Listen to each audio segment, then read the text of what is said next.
Precisamos falar sobre Kevin. Pode ter sido lançado de forma independente em 2011, mas não tardou para que se tornasse um dos filmes dramáticos mais comentados da última década, trazendo à tona assuntos até então pouco comentados na cinematografia, como o drama da maternidade e também a ocorrência de transtornos de personalidade em crianças, sem passar por uma abordagem que tende ao terror, como é o caso de A Órfã e tantas outras. Adaptado do romance homônimo de Roy Stewart, a obra literária foi lançada em 2003 e, em questão de 2 anos, teve seus direitos de adaptação comprados pela produtora britânica BBC Films, que tinha a intenção de tirar o projeto do papel ainda naquela década, já tendo colocado nomes como Paula Jalfon e Christian Legan para tomar em conta dos estágios iniciais do projeto. Entretanto, o processo de produção logo se estagnou por conflitos internos na produtora, que tinha dificuldades em encontrar um financiamento adequado para uma obra daquela altura. Com isso, não demorou para que a intenção fosse engavetada, apesar de haver grande interesse em adaptá-la para as telonas. O projeto permaneceu de molho até setembro de 2007, quando o diretor Leonie Ramsay, que havia acabado de trabalhar em The Love Bones, se interessou pelo projeto e reacendeu os ânimos dentro da BBC, que voltou a cogitar a ideia de dar vida ao projeto. A expectativa de Ramsay era dar uma nova cara ao roteiro, capturando o papel de Eva como narradora e dando ainda mais enfoque para o seu drama como matriarca de um filho problemático e criminoso. A apresentação convenceu os executivos da produtora, que renovaram os direitos de adaptação e deram sinal verde para o diretor começar a produção. Autorizado a continuar, Ramsay anunciou aos jornais britânicos que havia começado a trabalhar no roteiro e já buscava membros para sua equipe. No ano seguinte, 2008, nomes já começaram a ser anunciados, dentre eles Michael Clayton, Jennifer Fox e Roy Stewart Kinnear. Como se tratava de uma obra vista como delicada, houve muito cuidado e apreço em tratar cada um dos aspectos do roteiro, o que explica a demora para que o texto fosse liberado, mesmo para os membros da BBC, que já se mostravam ansiosos em descobrir o que o diretor estava preparando e como estava gastando o orçamento que já tinha sido liberado. Ainda em 2008, mesmo antes de ser completado,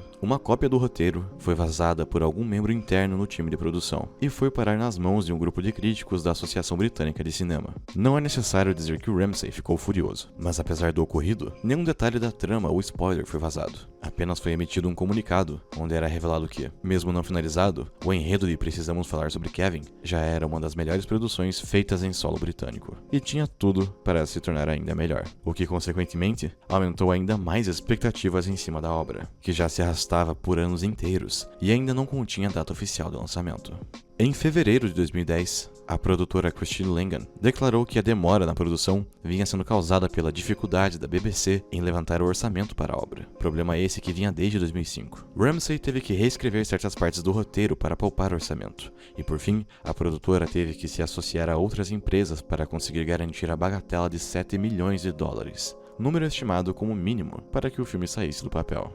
Nesse meio tempo, começaram a ser anunciados os primeiros nomes do elenco, e uma curiosidade marcante é que Tilda Swinton, que vive a protagonista da obra, assim que aceitou participar do filme, também pediu uma cadeira de produtora, investindo pessoalmente certa quantia na produção, porque acreditava no potencial da obra e no retorno financeiro dessa. A situação financeira era tão caótica que o filme bateu o recorde da BBC de produção com maior número de produtores, sendo 22 no total, incluindo Swinton. Além da própria produtora, 21 outros agentes tiveram que investir pequenas quantidades para que o filme pudesse ser realizado, mesmo com o diretor já tendo feito todos os cortes possíveis no orçamento e no roteiro, e com o emprego de atores coadjuvantes praticamente amadores. Essa estratégia, no fim, acabou funcionando, e também fez com que o até então desconhecido Ezra Miller estrelasse no papel de Kevin, conquistando reconhecimento internacional por seu talento no gênero dramático, o que rendeu inúmeros outros papéis desse mesmo cunho, e também em outras oportunidades na indústria cinematográfica, apesar de seus problemas no set e também fora desse, que levam a crer que Ezra Miller talvez ainda não tenha deixado o papel completamente.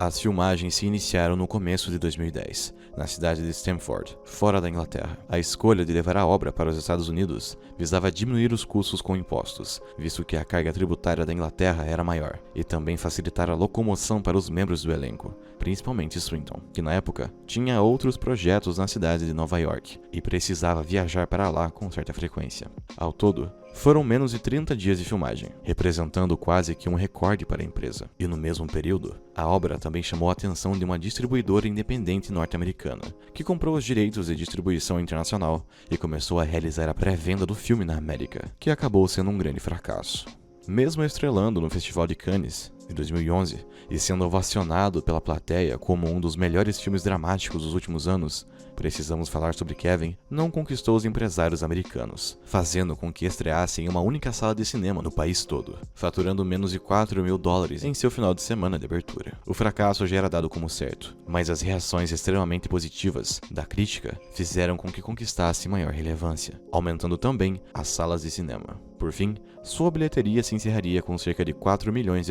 mundialmente, representando, portanto, prejuízo para a BBC e os 21 demais investidores, que então voltaram as atenções para a venda de CDs Blu-ray do longa, que conseguiu recuperar uma parte dos prejuízos, mas não o suficiente para salvar os seus bolsos. A obra marca um caso interessante e disparo entre bilheteria e crítica, porque é acreditada como uma das melhores da última década, tendo conquistado inúmeros prêmios e indicações nos mais variados festivais de cinema do mundo, mesmo dentro dos Estados Unidos. A atriz Tilda Swinton viu a sua carreira ser elevada para outro patamar através de Precisamos Falar com Kevin, e o próprio Ezra Miller foi lançado através desse filme, vindo alguns anos depois a estrelar as vantagens de ser invisível, ao lado de outros atores adolescentes de grande relevância da época. Mas nada disso foi suficiente para tirar o filme do limbo financeiro que mergulharia, sendo resgatado apenas alguns anos depois, quando começou a ser enxergado como uma obra cult de pouca apreciação e muito a entregar. A verdade é que Precisamos Falar sobre Kevin não é uma obra fácil de digerir. Ela denota um certo horror, certa dificuldade em ser compreendida, certa bagagem de seu público, que nem sempre está preparado para lidar com ela.